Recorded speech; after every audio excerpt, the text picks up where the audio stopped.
Friends and loved ones, welcome back to my channel. It's Rick Luckett, and it's study time. It's Martyr Mondays, and this will go out Monday the 17th.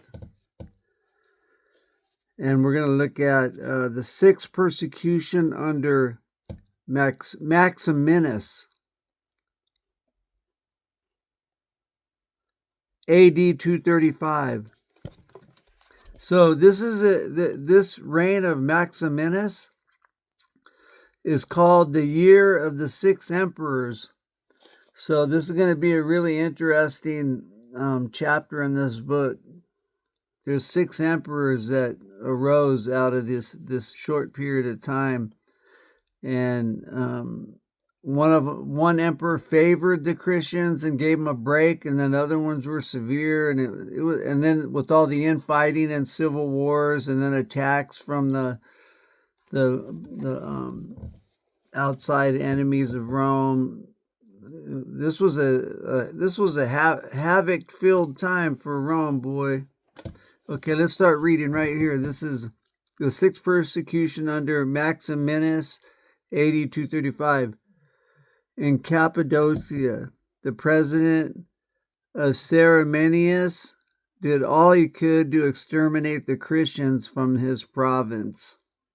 Cappadocia is in around central Turkey, and it was ruled by Rome.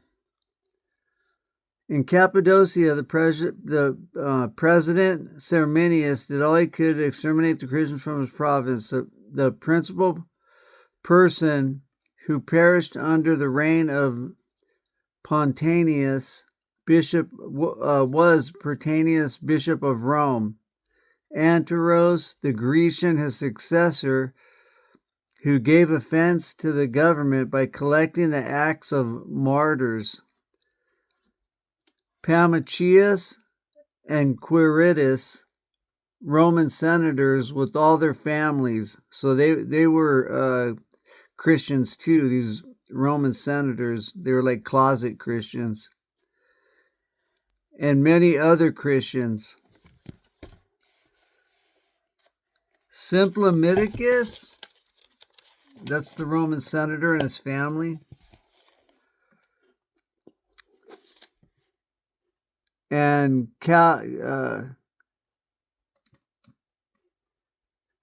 Calipodius, a Christian minister thrown into the Tiber River. Martina, a noble and beautiful virgin.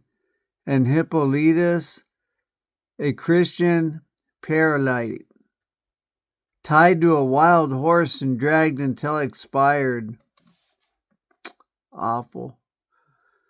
During the persecution raised by Maximinus, numberless Christians were slain without trial and buried indiscriminately in heaps, sometimes 50 or 60 being cast into a pit together with the worst of decency. The tyrant Maximinus, dying in AD 238, was succeeded by Gordian I, during whose reign and that of his successor Philip, the church was free from persecution for the space of more than 10 years. But in AD 249, a violent persecution broke out in Alexandria at the instigation of a pagan priest, without the knowledge of the emperor's succession of persecuting Christians. So this pagan priest just took it upon himself to rile everyone up and go get Christians. But at the same time, there was civil war between the Roman guard and the senators. They were having infightings big time, and that's why they call this the year of the six emperors.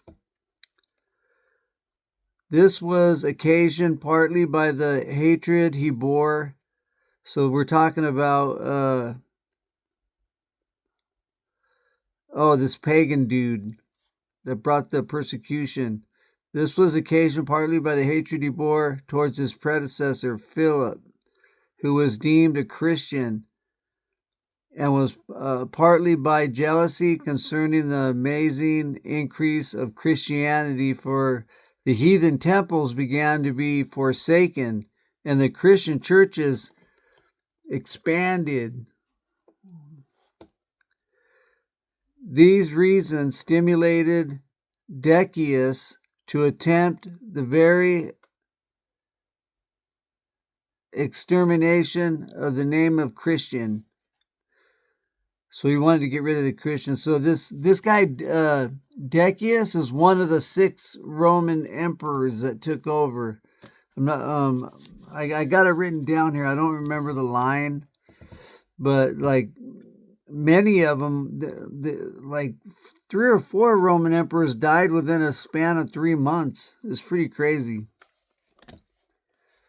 The reasons stimulated Decius to attempt this very extermination of the name of Christian, and it was unfortunate for the gospel that many errors had been about this time crept into the church.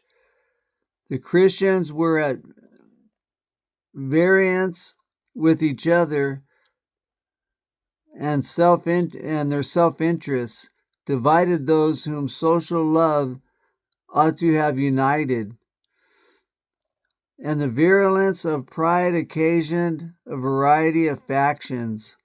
The heathens in general were ambitious to enforce the imperial decrees upon the occasion. This is why that one pagan guy in Alexandria, that one Roman emperor that took over Maximinius, Guardian, he laid off the Christians, but he only lived for like 22 days or something like that. He didn't live very long. So then his son was emperor. He got killed. Actually, him and his son got killed the same day. His son got killed, and then Maximinius' forces were attacking, and so he just committed suicide. So and he was next in line. So he what did he reign? 1 day, 1 or a couple days, and then his grandson took over. That's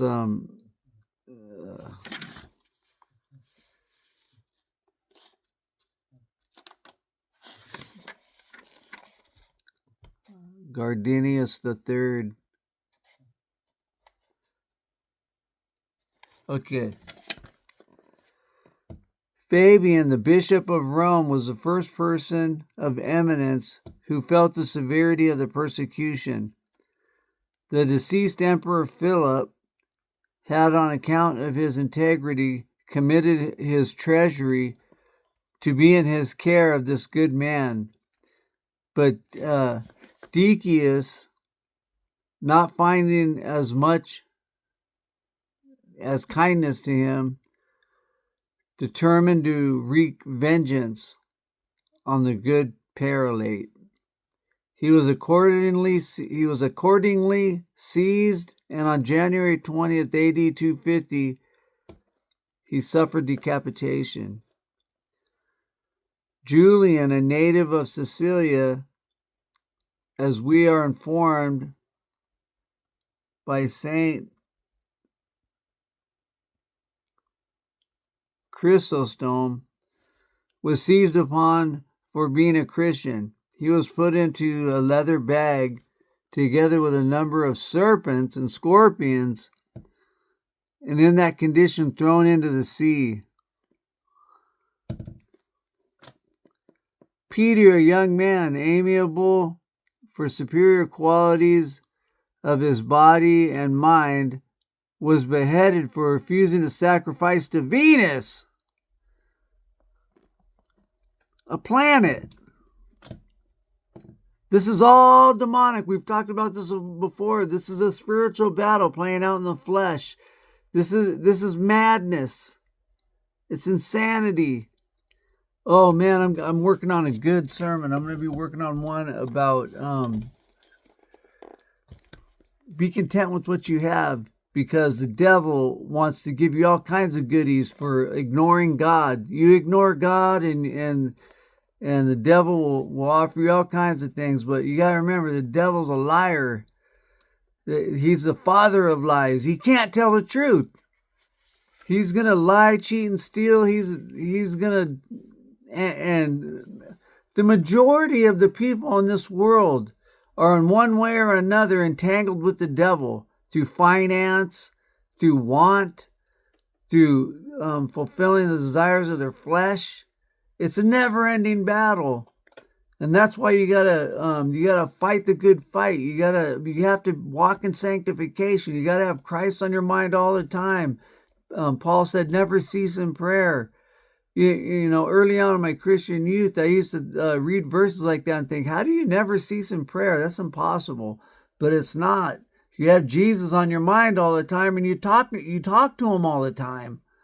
And when something that's not right comes up, you know in your heart, he tells you, no, don't, of course not. Don't do that. What are you thinking? And then if you go ahead and do it, he's standing there with you and you're going to do it anyway? I don't know.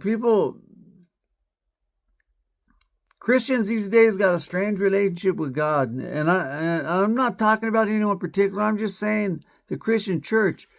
There's a church in our town that they took the cross off the top and they put up a rainbow flag. I don't get it. I just don't get it. Yes, love them, but don't lie to them. You got to tell them the truth. It's the truth that sets you free. It's lies that drag you to hell. Anyways, I'm going to post a bunch of pictures of these emperors and their short reigns. And the youngest one, Gordian III. Okay, he ruled with the Praetorian Guard as his mentor. His adopted him. This Praetorian Guard, which is like the ones that protected the Senate. He was like not a general, but this guy was like caretaker for the third, because Gordian III became emperor at 13 years old. And he reigned for like 22 years with this Praetorian Guard. I think his name was Philip. But I'm going to have it all on the layout in the video.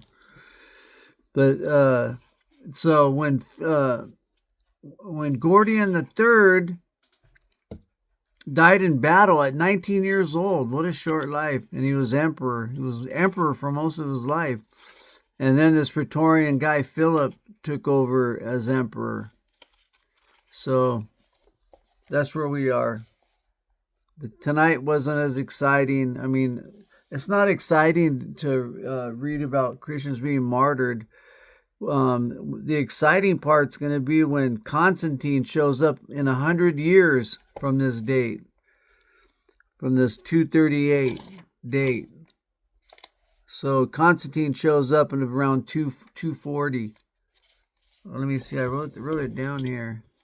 Constantine shows up in 331. So about 100 years, a little under 100 years. But I'm sure, I'm sure as we read this, there's going to be other emperors that are going to temporarily relent on the Christians, and then another one's going to come in and want to worship planets and other demonic things. Okay, that's it for today. That's Martyr Mondays for today. Pray for the saints that are suffering around the world. Pray for the martyrs that are out there in the Middle East and in North Africa. There's martyrs going. There's extremists killing Christians for being Christians, and it's just awful. Even though they get a special crown, a martyr crown, and they're going to be blessed. It's just an awful thing to see such hatred, and we're not to hate them. We're not to have hatred towards any people. We're to hate sin. We hate sin. That's it. We hate evil. We hate sin. We don't hate people. We're supposed to love them. We're supposed to love them as hard as it is. You can love them through Christ. Christ loved through you. Can love them. And You love them and you pray for them, and you pray that God has mercy on them and that they come to faith in Christ. Prayer is the most powerful weapon a Christian has is prayer. And then, God answers prayers. Faithful prayers of a righteous man prevail much, or woman. All right, God bless you all. Have a blessed week. Rick Leckett signing out, and I'll see you next Monday with hopefully better stories. God bless.